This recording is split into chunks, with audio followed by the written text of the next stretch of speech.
So thank you for coming. Clemens Lutsch and Thomas Jakstedt. We will do the interview, and they will ask silly questions. If you have any questions, please write it in the chat, and I will tell both of them what they should ask a little bit later. But at the beginning, Thomas and Clemens will start, and maybe also will introduce them a little bit. And so I will don't talk anymore and will give the word to Clemens. My hand is the master of ceremonies. So I'm Clemens from the Germany UPA and also UXP Austria and the accreditation program. Thank you, Elizabeth, for joining us. And I'm doing this part of the questioning. Thomas from the German UPA. Great to have you also on board, and so the collaboration between the two chapters. But I just want to give Elizabeth the stage and let her tell a little bit about the history of the World Usability Day. We all know about the World Usability Day, this huge, big, community thing, and just fire away. How did this happen, Elizabeth? So thank you for the question, and I'm super excited to be here. And you may be able to tell from my last name that my father's side of the family came from Austria, Rosenzweig. And you guys are the only ones who ever pronounce my last name right. Over here, nobody can pronounce it. So I feel at home already. So World Usability Day was inspired by Earth Day. And so the funny story of sort of how it started is, I used to many years ago was president of the usability, UPA. And my old friend, may he rest in peace, Nigel Bevan, was on the outreach committee. And we were brainstorming one day about like how to raise awareness. And it was during the fall of 2004. And so I know I'd be surprised if any of you are baseball fans, but that was when the Boston Red Sox broke the curse of the Bambino, 84 years, and won the World Series. Now, to me, that was a big deal because my family were big Red Sox baseball fans. And it gave me this crazy, I just remember saying to Nigel, because we were in a bar talking and over here, this was happening, like everyone was cheering and he kept saying, is it like cricket? Like, what is this game? So anyway, so I thought, if Boston can break the curse of the Bambino, we can make a difference. And then we brainstormed about how ideas started to sort of make their way into the world. And we looked at Earth Day on recycling specifically, because Earth Day started in 1970 with 2 million Americans, elected officials marching on the United Nations. Why? Because a book had just come out called Silent Spring, written by Rachel Carson. And in it, it was exposing the fact that pesticides were going into the ground, and then the birds and the bees were eating them, and that was going into our food chain. And that was creating something, not just that, called climate change, and that we needed to wake up and do something about it. And so here we are, Earth Day. One could say, well, we could have done more, but on the other hand, Earth Day is single-handedly responsible for bringing recycling all around the world. And as someone who travels, I can tell you, recycling is in the most crazy places, but almost every single country I've gone to has some degree of recycling. And partially it was because on Earth Day, like these things were so maybe somebody was cleaning up a park for Earth Day, and then they started to think about recycling, or, a variety of different activities and events. But what we realized is by having a single day where you focus on the message and you get people to do things, you really can change things. So then in the beginning, what was super interesting, because the first World Usability Day was in 2005, and what we were doing was really reaching out to the masses, because we were trying to get the citizens of the world to know, like, what is usability? What is user experience? Like, how could we even have control over how things are built? But the truth is, we can, especially if people vote with their dollars, they totally can. And so what started to happen is we had these events in places like, say, train stations or science museums. And we would do activities, like, for example, in science museums, I know we did a bunch in Brazil.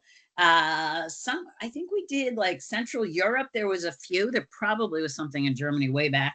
And then Science Museum in Boston, and then a few others in the United States. So we had these stations that, you know, kids would come through with teachers and the adults, where they would do, one of them was sorting socks. So we had this big pile of socks, and then people just had to sort and you know, to whatever pattern, whatever style, whatever sorting made sense to them. And what that illustrated to the people watching, especially the adults and the teachers, was like, oh, see, there's not exactly one exact way to do it. It really depends on who you are, what you're looking at. And then we had something called Alarm Clock Alley, which people were racing to try to set. It was awful, trying to set the alarm on 2 alarm clocks, right? And besides being frustrated because like they were being timed, you could hear people all in the back going, oh, I thought it was me. Oh, maybe that is designed poorly. And so these kinds of events started to build. But then what happened that we didn't expect is in Eastern Europe, in India, in some parts of like the global South, we were getting professional development starting. So I remember like some students in I think the University of Warsaw in Poland were like, oh, what's this? What are you talking about? We want to do it. We want to do it, you know, and we would give them ideas. They would start to have events. And then suddenly they're like having workshops, and people are coming from other places to like teach them. And like India now just has UX India. They just like blew up. So that was how we started. Then and what's kind of amazing is that we've been going for over 20 years. We were sponsored initially by UPA, and then gradually we've moved to really just like a few little grants and volunteers, and then whatever you guys do locally. And so it's a distributed model, which is interesting and different, and we're still sort of working out that piece. But I guess that answers that question.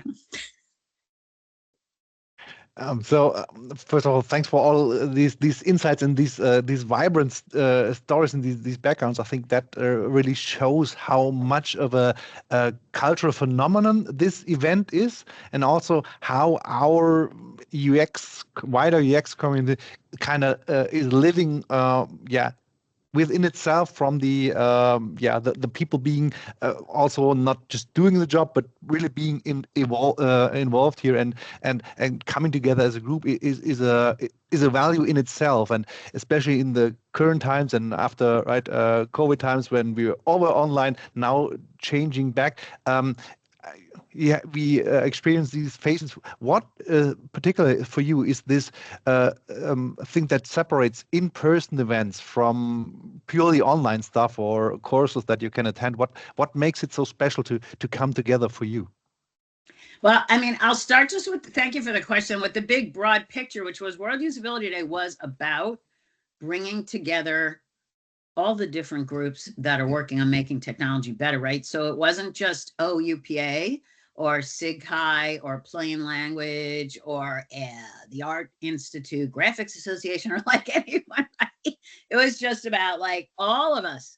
And then what starts to happen is when you have these, I'll start with the value of in-person, and then the benefit of being able to do it hybrid or online when you can't be in person. Like I do feel like in person for me, where I sit as a human being works, and the type of person I am is better because you really, you know, connect with people more fully.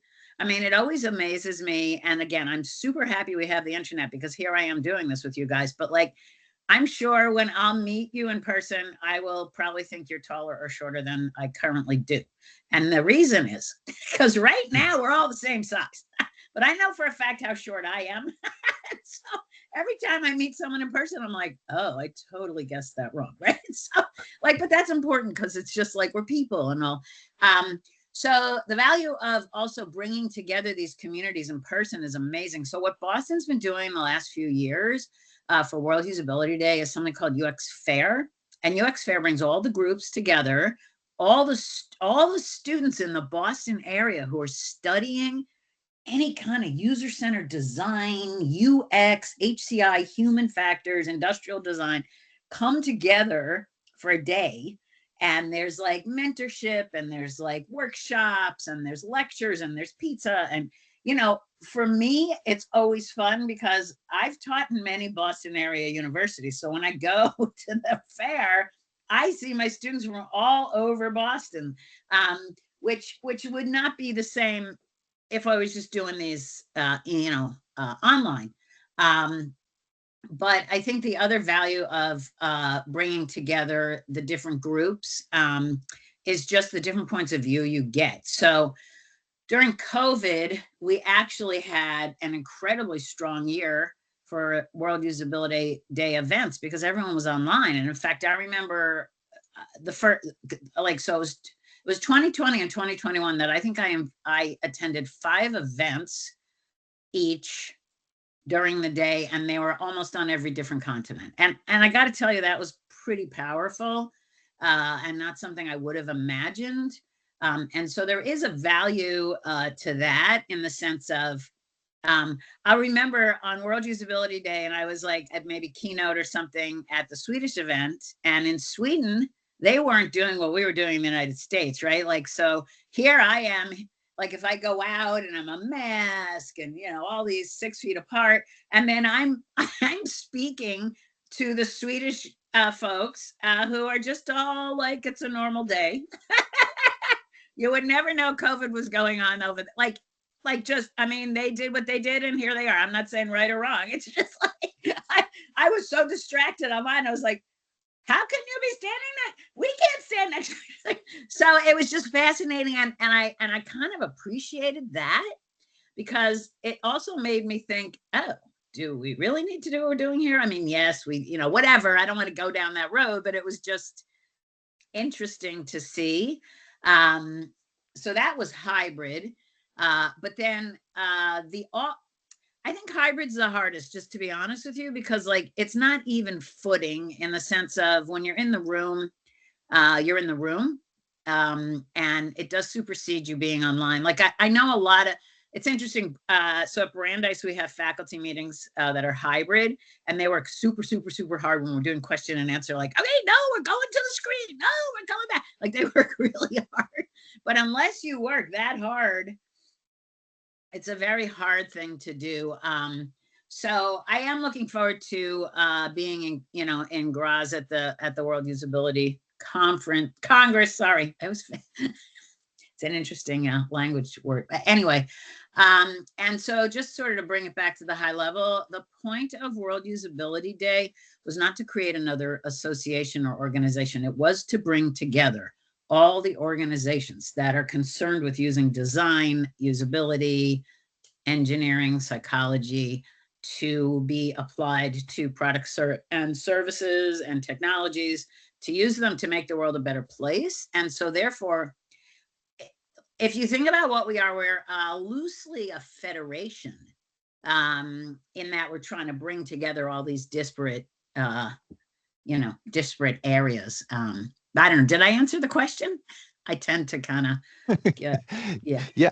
Definitely shows how all these experiences, right, really shape up these things that happen in person, right, are things you really remember. And I think that is a very strong foundation for everything that we have as a community, our drive and our passion to move forward. And if I may add another one, all these things that are important to us, like not only doing this for the sake of producing stuff, also having a look at the wider community, the planet. You mentioned recycling in the beginning, right? All these ethical questions we all have with us, and the last World Usability Day models also were aligning to that. How do you see that? What is the main thing, or what are the main things that we as community should look into here to do more than just building products with that, what we imagine? Great question. So World Usability Day has been working very loosely with the United Nations, and we are striving to be on their international calendar of events. And in the meantime, as we work towards that, we're looking towards the United Nations Sustainable Development Goals. And I'm bringing that up because, let's see if I put it in, well, I'll put it in the chat. Here we go. Because why is this important? I mean, these are the big problems that we need to solve. Okay, so it's not that hard to pick. There's 17 of them, but I'll tell you, like, we've been focusing on some basic ones, like number 3 is good health and well-being. Number 4 is quality education. And so the 3 that we're specifically have looked at ourselves is those 2. And then number 11, sustainable cities and communities. And what we did is we published our first book, Usability for the World, Building Better Cities and Communities. And so that was a deep dive into the United Nations Sustainable Development Goal number 11.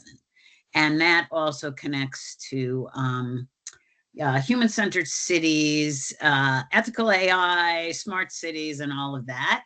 And so that to me is kind of low-hanging fruit. We're now working on our second book, Usability for the World, Education. And again, looking to examples where, you know, better designed or usable designs leading to better outcomes in students and teaching, to make them more inclusive, to bridge inequity. And what's interesting about these sustainable development goals is, like, they break up inequity, not just gender. Like, it's a very, if you haven't looked at those, you should, I put it in the chat, you should look at them, because it's a nice map to what we need to do to fix the world. And okay, maybe it's a little overwhelming that there's so much, but it also means you could jump in wherever you are. You're probably working on something connected to this. So you could jump in and start to figure out, well, what are the problems within here that we have to solve? So what was interesting about education, and I think partly for me, you know, as a professor teaching graduate students, you know, is so, like, what kind of challenges are they being faced with? And when they have to choose their thesis, a lot of them, the international ones also, are choosing education. And when I start to see, like, the disparity about education across the world, there's some very consistent things, like the really, really smart students are doing great. And the ones who really, really need help, not always, but kind of, they're getting help. But there's, like, most of them in the middle. And they're in the middle on their own, right? So there's a lot we're thinking about with World Usability Education. And so on our website, worldusability.org, you'll see we've got a whole education tab, and we've been working on specifically education and looking about how to personalize it, of course, using AI, because we can talk about that later. But, you know, how the biggest issue we found, interestingly enough, to do a deep dive into number 4 of the SDGs, which is quality education. So everyone's out of time. So the teachers don't have time, even in the like the higher, I don't know how to describe this without the elite private schools, the teachers still feel overwhelmed just as much as the public schools, or say schools like in China where there's like 100 kids in a class, you know, like they're all feeling stressed, and the parents are also feeling like they don't have enough time to help with the students. So the students are getting it at both ends, like no one's really got enough time. And so we looked at, well, what kinds of things maybe could we do to help that? And so we're playing around now, we're doing more research on, so what if we had AI help us, say, with just watching patterns of kids and kinds of things they might need help with, and then suggesting new additions to their program. Of course, we need humans in the loop. We're not going to just assign something without actually having a teacher look at it, right? But maybe it'll save the teacher some time because they'll see that this kid is having trouble or always doing great, and maybe they need to be challenged more. And then, you know, using maybe some agentic AI just to help with, again, like grading.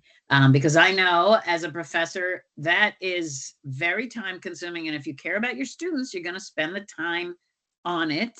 And then, you know, okay, yeah, you're giving your students feedback, but like also they want to just talk to you. So anyway, I suggest if you want to do meaningful work, look at the United Nations Sustainable Development Goals and pick one of those, or probably you're working in there anyway. Once you start to explore these, you'll see they kind of cover everything. And then what can you do to make it better there? So here's an example of what you can do. This is literally happened to me today. So Amazon. So I had to order this morning, and apparently Amazon, I didn't know Amazon just changed their return policy or whatever. But to me, this is a usability problem because the delivery person dropped the box on my front step, breaking the detergent inside the box, making foam accumulate. But I can't find a person to talk to about that, and they'll only give me a refund if I can return the product. Okay, toilet paper was in there. It's in the garbage. Like, and did I take good enough pictures of it? Probably not, because I was kind of upset. So to me, that is a usability problem, and that's in e-commerce. I can think of a few of those, but anyway. Well, it's maybe production and commerce in the SDGs. But talking about SDGs is a good point, because actually that's a good spotlight that it is not only about carbon footprint or life on land or climate action, which is pretty much also about gender equality and production, and also in the infrastructure. It's really about a systematic understanding of a holistic understanding of a society, which is also one of the things and Hannah's doing nastily with the World Usability Congress, putting forward some really interesting topics aside from the typical design area, really addressing the complete holistic nature of human-centered design, the human-centered approach, and look beyond only software development. Is always challenging, or what we try to challenge with the strategy part and management part, and that's also what you address, especially also when looking at people from Africa this year and in China, and they're coming together at this event. And when we use this as a platform, and you have also in your recent book addressing the cities and communities, that they have more to tell than only scream at each other about the best design tools, but a more common understanding, or more broader understanding about the human-centered approach. And that is why we are looking forward to your talk this year at the World Usability Congress as the keynote. But maybe you can shed some light on your understanding, your approach, since you talk about cities and communities.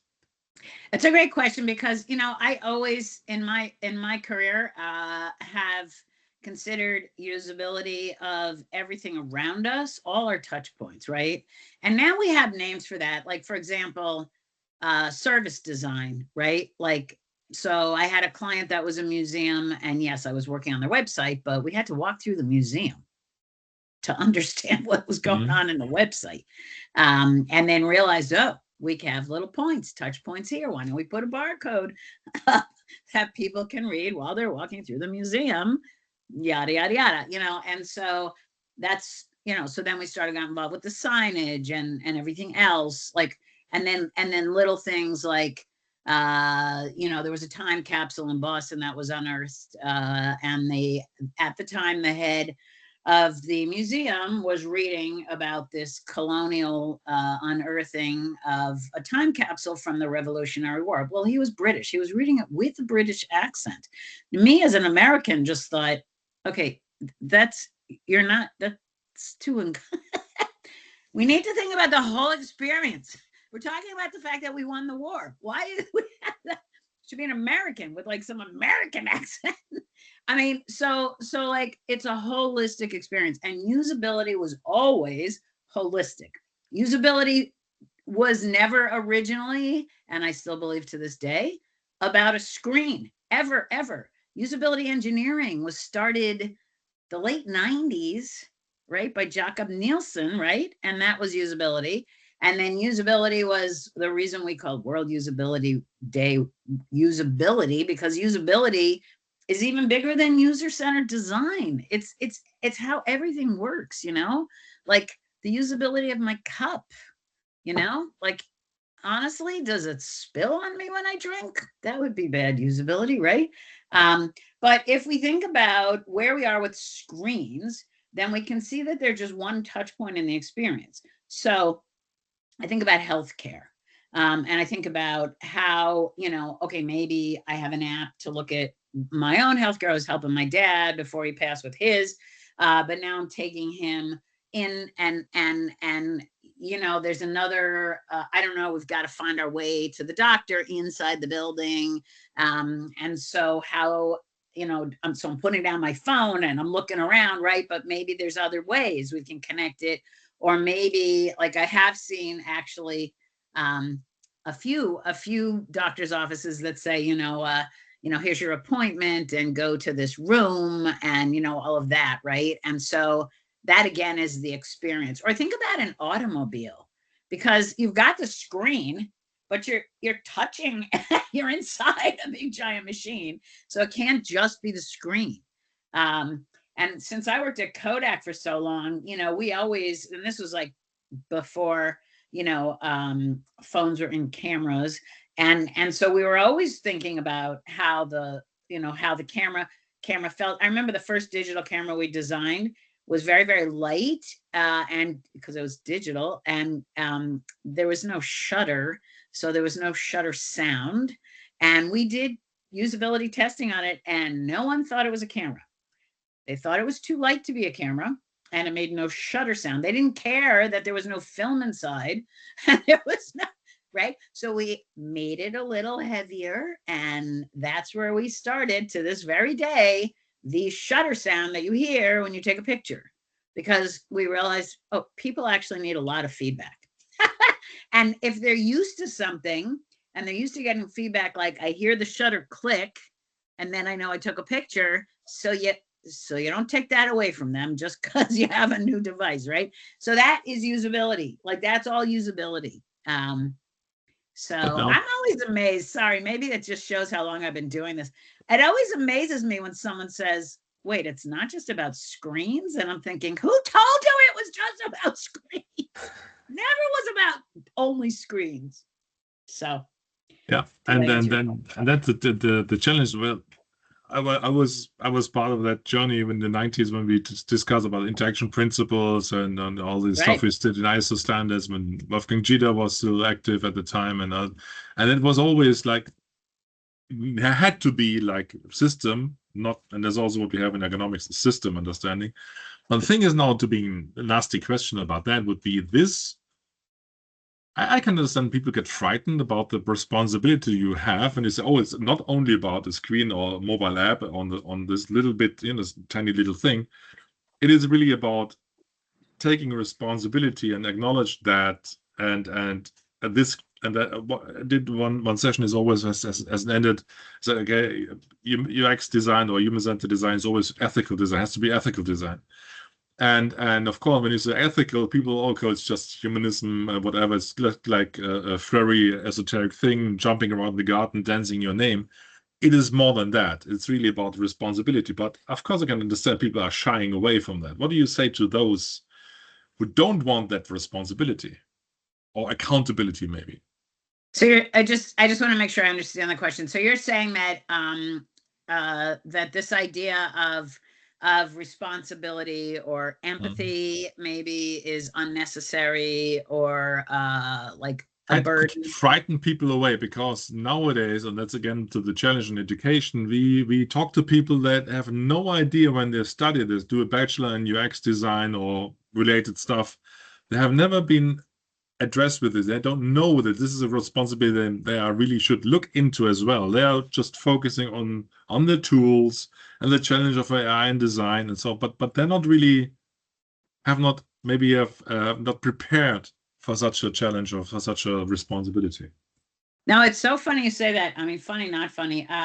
So I'll just start with my own experience when I teach, because I teach at several universities here in Boston. And so at Brandeis, I teach the thesis capstone for user-centered design, mastering user-centered design. Mm-hmm. And so they have to find, so in order to graduate, they have to find a problem in the world that's a real problem that they would like to solve. And so if someone comes to me and I have to approve it. So in this case, I love this. I love teaching this class, because if they come and they say, I need to sell more shoes, I'm like, okay, that's not solving a problem. Well, you can't buy enough shoes. I'm like, no. Is it specific shoes that someone can't find and they're like handicapped, like they're disabled, or is there some other issue? Like, we need to go way high up. And so I always send them over the SDGs. They can't figure it out for themselves.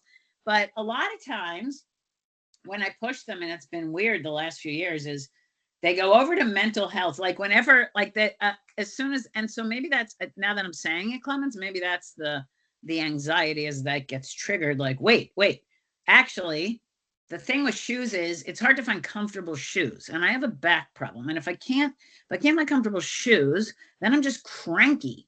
And actually, that's why it's important to help figure out like how to sell these shoes, because it's really not about the shoes. It's the fact that I have such a short fuse because I have a bad back, because I'm under stress, and maybe I've got a mental health issue I need to work on, or maybe I need to learn to manage my stress.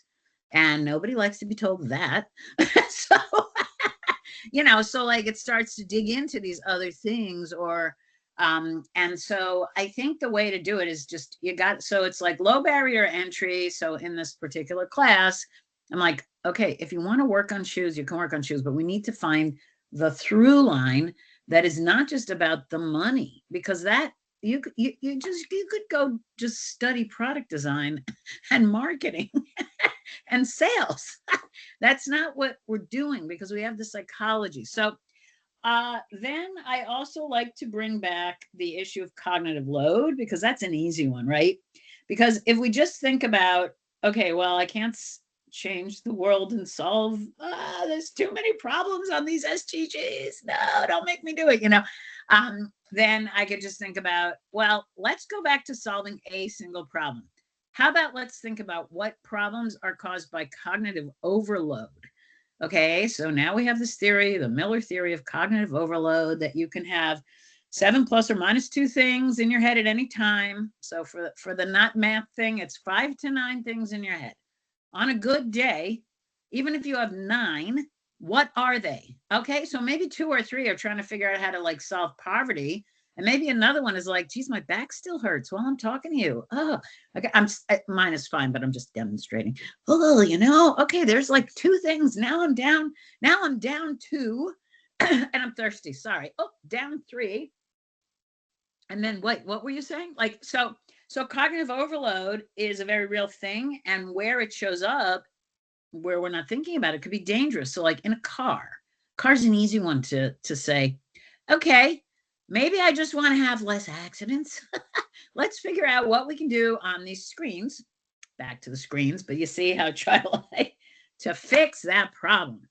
Or Amazon, sorry, I'm just going to be picking on them today because I had a bad Amazon day already. But like, why do you make it so hard for me to find someone to talk to? Now I'm just mad at you. Now I'm going to go on social media. You know, I'm not, but I'm just saying. And my blood pressure is going up, right? Like my hunch is they didn't do that on purpose. My hunch is they're more concerned about whatever this new policy is. And they haven't tested it with users, because that's not the new concern. It's a money, someone's counting, you know, bean counter, as we say over here, and they're saying, oh, no, look what's going on with this. And so that's prioritized over just like, give me a chat bot, if nothing else, you know, make that easy for me to find. So not like by the time I find how to get you, I'm like so mad, you know? So there's a lot of different ways of breaking it down. And sometimes it's easy because like if it's in, let's say, a domain, like I was working in pharmaceuticals for a little while, and there's a software. So here's a good example of not just screens, right? Supply chain of pharmaceuticals going through the hospitals in the United States. You know, they may show up on a truck in boxes, and then they go into these big sorting machines. And then from the sorting, and that's screens and that's stuff, and then they get sorted and to trays, and then they go up to the floors to get dispersed. Okay, so if a mistake gets made there, a person could die. Okay, it's not just like find customer support or sell more shoes. And then it becomes much easier to talk about it, right? So like we discovered that there was a poor nurse down in Tennessee who was actually charged with manslaughter because, as they say, she willfully ignored the notifications on the machine is what the charge was. And when you look at the machine, you think everybody's ignoring them. They're driving you nuts. They mean nothing and everyone's ignoring them. She shouldn't be like charged with murder. And what happened is, for these long medications, they only had you type in 3 letters. So it's super easy to get the wrong one. Whereas if they had you type in 5 letters, that's what we instituted, then that eliminates so many duplicates. And then if they're cognitively overloaded, they still have this requirement of 5 letters. So that solves it, right? So like there's these other angles of looking at it. And you know, I spent a lot of time looking at this court case and listened to the testimony. Honestly, I did that so I could present why this was a problem. But to hear the prosecutor down in Tennessee saying that, and he was saying it like she was like a criminal. And this was a woman who was on a 36-hour shift. I mean, of course she was cognitively overloaded. So sometimes you've got to look, you know, you look at the big picture. And then the final thought on that is, so if we treat all situations like a user-centered design exercise, then we'll do better. So what do I mean by that? So let's say I'm at a company who doesn't seem to care about usability. But so I first try to, so it's like, we'll go back to the pharmaceutical example.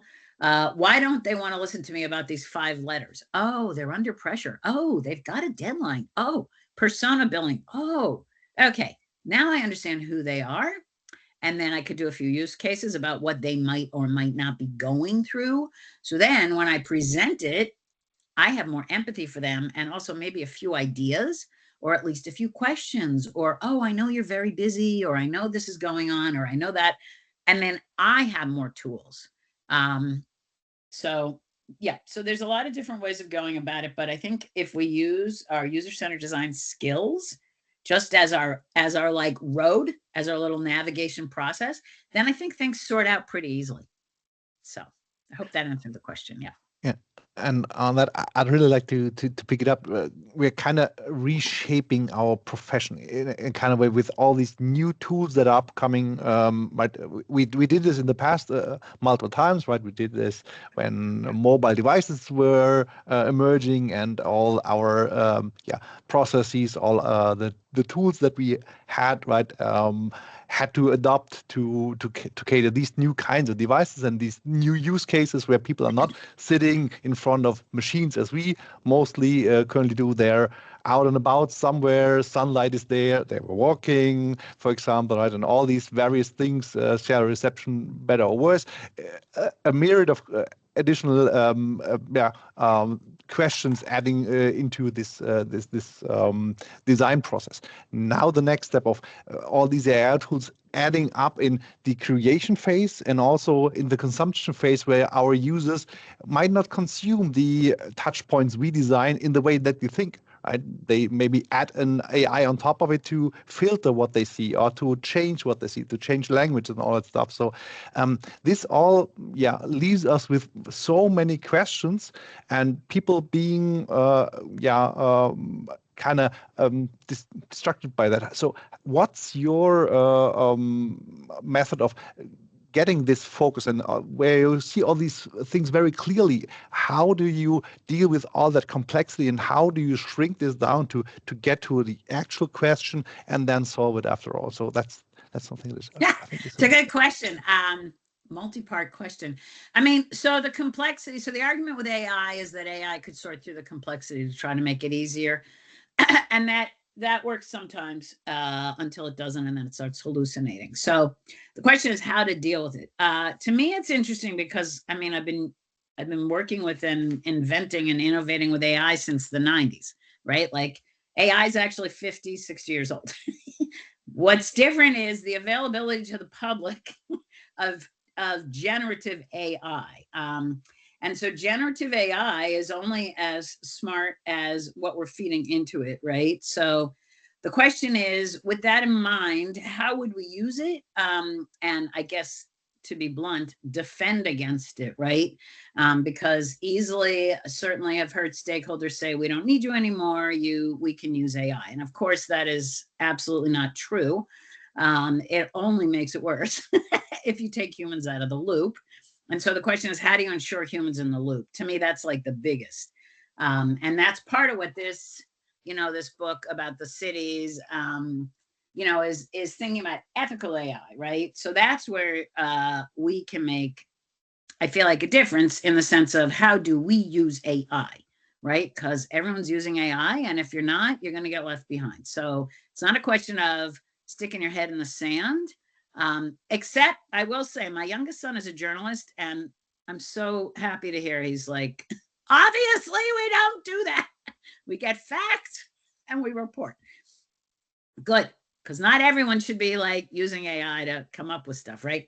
But in our case, there's a lot of ways to do it. So what I like to do, and this is how I also counsel my students. So I believe that any good user-centered design problem starts off, or, process, solution, starts off with a research question. Let's have a research question. So for example, how can we avoid, what steps can we take to avoid a nurse giving a patient the wrong medication? Just it's a little focus for a research question, but it's like, right? So if I took that and I went over to Google Scholar and I put it into Google Scholar and got some articles to look at, and then maybe I took that research question and went into Perplexity AI or ChatGPT and saw what it gave me in response to my research question. So that's me doing discovery.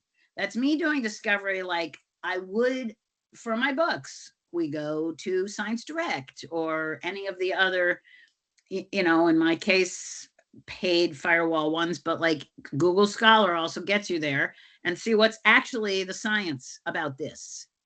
And then go back to my research question and see, did AI give me something I didn't already know or wouldn't have thought of? Or maybe I'm having writer's block or design block, and that this ideation can help me.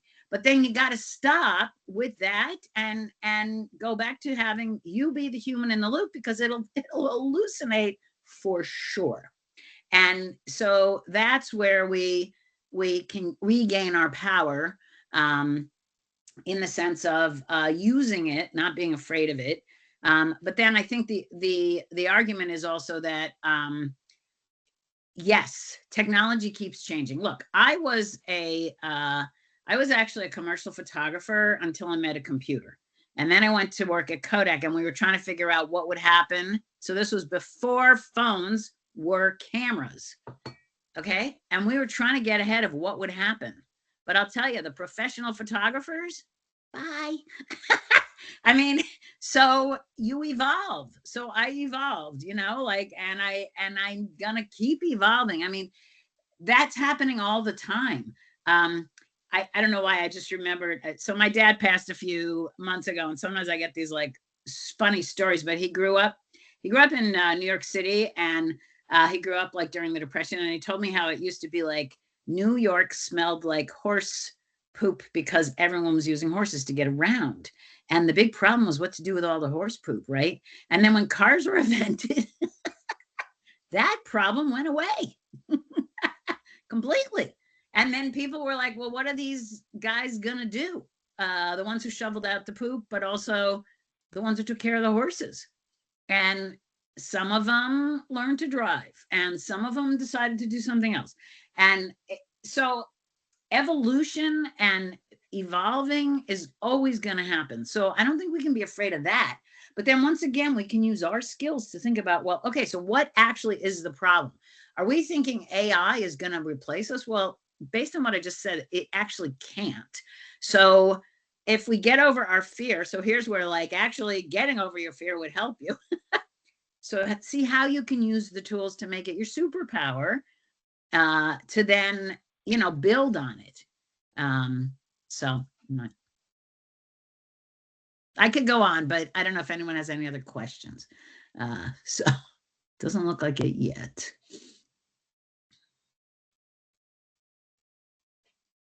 I think you're muted, Hans.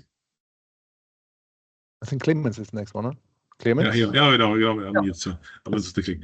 So thank you. Now we want to the final thoughts, and then invite other people to ask some questions. But when you talk about this, about the future of the profession, and about rediscovering the power of the usability and the human-centered approach as a holistic angle, which is adding its own voice and not mimicking, we try not try to emulate business people or emulate marketing people or emulate another profession, but using and finding your own voice. And that's also one of the challenges we also address and try to address at the conference.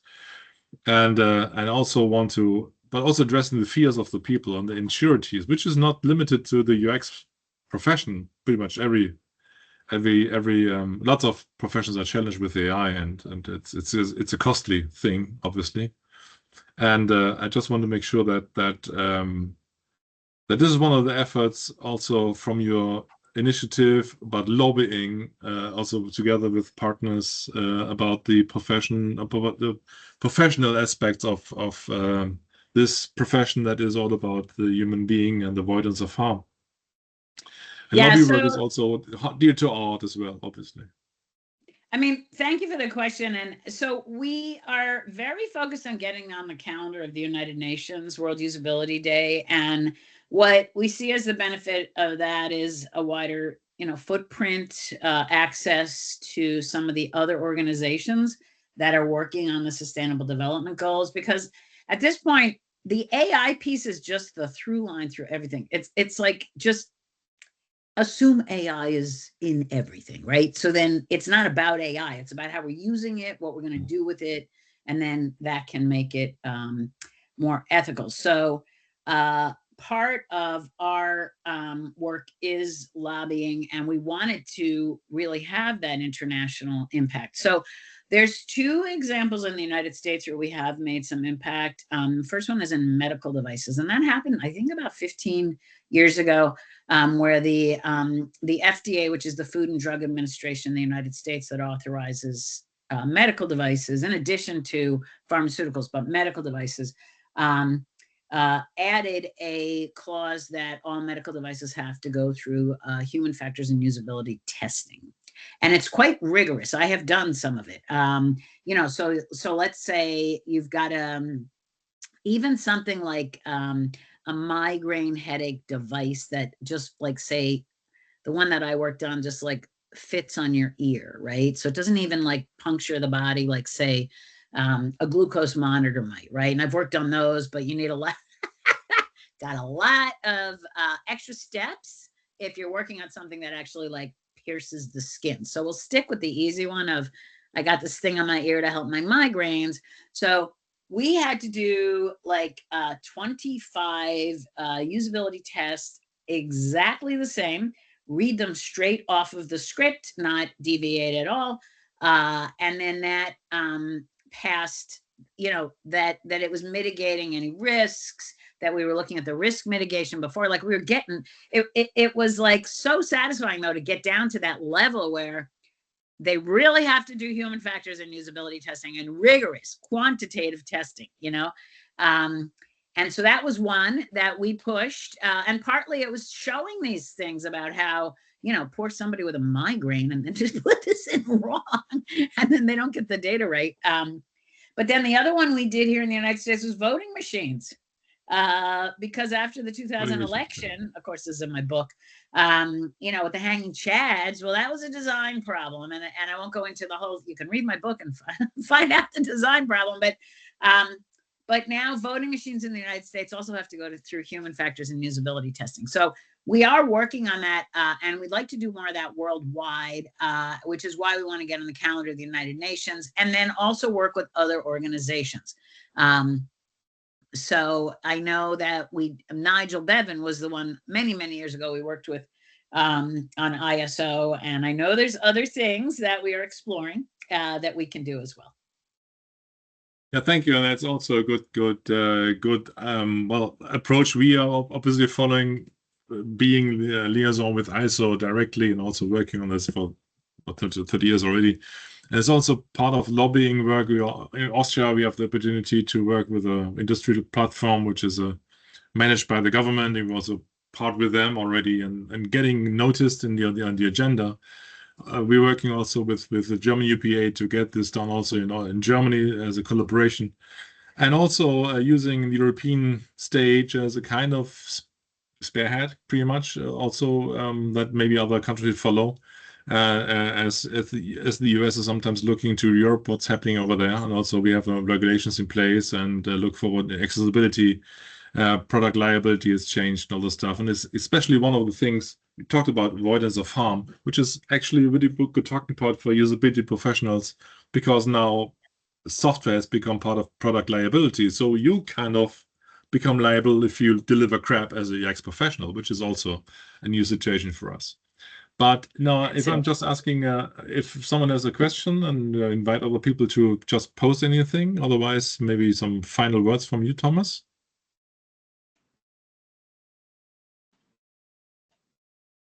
I think on that, so many things you packed into this this one session, and so much more to dive in, and I'm really looking forward to actually meet you in person then in Graz. So really looking forward to talk there also, where we can discuss more of these things, and as you highlighted, right, how our profession evolves, and we ourselves kind of adapt as a society, as a community, to our new ways, new endeavors, and new things that come up, right, make us change from, right, being the person picking up what horses leave there, to then maybe driving the bus, or finding something else that really brings us forward. So thank you for all these insights from my side, and I think on that I would hand over to Hannes.